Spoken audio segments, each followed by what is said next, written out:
Quel est le moyen de se débarrasser de la paresse dans l'apprentissage et la révision des sciences religieuses? Qu'Allah subhanahu wa ta'ala nous donne la motivation pour les sciences religieuses et nous préserve de la paresse dans tout ce qui nous est utile. La première des choses, c'est d'essayer d'occuper son temps et de ne pas être quelqu'un de statique ou d'inactif. Car l'inactivité, l'oisiveté amène la paresse. Personne qui est oisive, elle est paresseuse.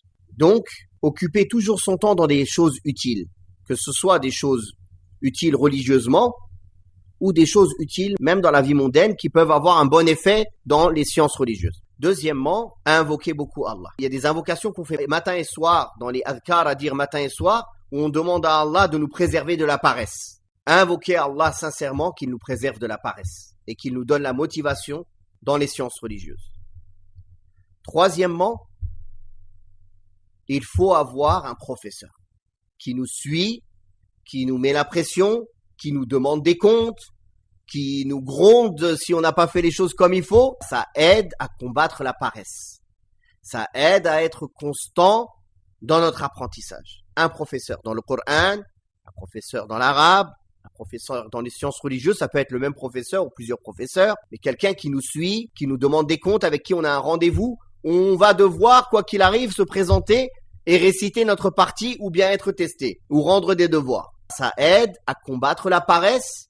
Et ça aide encore mieux, ça aide à évoluer dans les sciences religieuses de manière correcte, sans sauter les étapes, en ayant quelqu'un qui nous coach dans le bon sens du terme. Voilà, le coach en vérité en islam, c'est un professeur religieux. C'est pas les coachs, les satans là qui sont sur internet, qui connaissent rien à la religion, qui sont sur les réseaux sociaux, qui ne connaissent rien à l'islam. Un vrai coach, c'est un étudiant en sciences, c'est un cheikh. À l'époque, c'était les chouyours, un cheikh, on dit mon cheikh.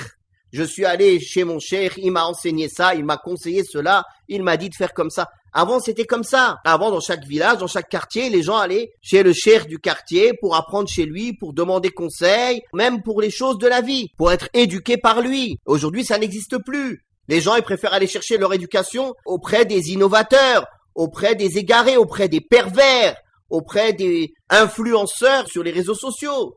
Des pervers. La majorité sont des pervers. Et ceux qui ne montrent pas clairement leur perversité sont au minimum des ignorants de l'islam et des innovateurs, qui appellent à une voie autre que l'islam. Donc ça, c'est aussi une cause qui aide à bien évoluer, à être préservé de l'erreur, à évoluer correctement et à combattre la paresse. Une autre chose qui aide à combattre la paresse, de s'entourer d'étudiants en sciences avec qui on révise. Pas obligé que ce soit beaucoup. Une personne, deux personnes, sérieux dans les études et dans la révision. Avec qui on va se donner des rendez-vous pour réviser ensemble, pour se poser des questions, pour s'entraider. Ça, c'est aussi un moyen qui aide à combattre la paresse. Un autre moyen qui aide à combattre la paresse, c'est d'éviter de perdre son temps sur les réseaux sociaux. Car les réseaux sociaux enseignent la paresse. Et ils enseignent à être inactifs et juste à faire passer les vidéos comme ça qu'on nous propose, ou les photos, ou les j'en sais rien, ou les textes, ou comme ça, ingurgiter tout ce qu'on nous balance, à vider son esprit. Les gens, quand ils disent « mais pourquoi tu fais ça ?» Je veux vider un peu mon esprit. Et effectivement, tu le vides complètement de toute bonne chose pour le remplir de pourriture. Parce que c'est ça la réalité. Tu le vides de toute bonne chose, de toute bonne mœurs, de toute bonne croyance, de toute bonne connaissance, pour le remplir après de mauvaises mœurs, de perversité, de futilité, de mauvaises croyances, de mauvaises connaissances. Et ça aide à être fainéant, paresseux. Autre chose, le fait de vouloir apprendre sa religion qu'avec des petites images. Une image, un hadith, les milliers de comptes de rappel tenus par des ignorants et des incompétents. Leur religion, elle tient qu'à ça. Une image qui lit une fois de temps en temps, par jour. Il n'y a aucune construction, on ne sait pas d'où sort cette image. Il n'y a pas de suivi, c'est des paroles balancées à gauche, à droite. Il y a tellement de rappels que le cœur n'est même plus présent. Les gens, ils lisent ça comme ils lisent une autre information qui n'a aucune valeur. C'est honteux de traiter la religion de cette manière-là. Wallah, c'est honteux, c'est dévaloriser la religion que de faire ça. C'est incroyable. En fermant toutes ces portes-là, la personne, il se préserve de beaucoup de mal. Il suit que les comptes des gens connus pour leur science et leur piété et leur sincérité et leur sérieux. Et il apprend d'eux, leurs cours, leur religion, leurs rappels. Ça suffit. Dès qu'un audio ou une vidéo, elle dépasse 1 minute, personne n'écoute. 1 minute, c'est le maximum de patience que quelqu'un a. Ou 2 minutes. Mais on peut pas. Après, les gens, ils nous disent, Faites-nous des cours, des choses plus simples. Mais on peut plus, au bout d'un moment, on peut pas donner toutes les informations en 2 minutes ou en 3 minutes. On peut pas donner l'enseignement de l'islam avec des petites vidéos, des blagues ou des, je sais pas, comme des sketchs que les gens font. C'est pas ça l'islam. Au bout d'un moment, il n'y a pas le choix à part apprendre, suivre les cours sérieusement, apprendre, être éduqué, avoir un professeur. Il n'y a pas une autre solution. C'est comme ça que l'islam a toujours été transmis. C'est comme ça qu'il sera toujours transmis.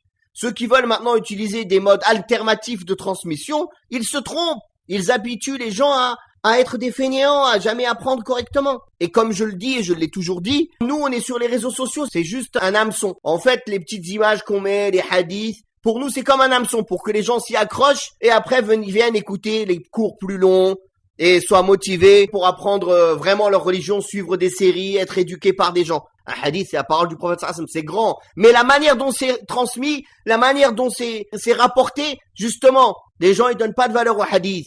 C'est transmis comme n'importe quelle autre parole qui défile au milieu des vagues de tout et n'importe quoi. Et les gens, il lit un hadith, juste après il lit une blague, juste avant il a vu une vidéo d'une femme à moitié nue. C'est comme ça que quelqu'un va apprendre la religion. Subhanallah.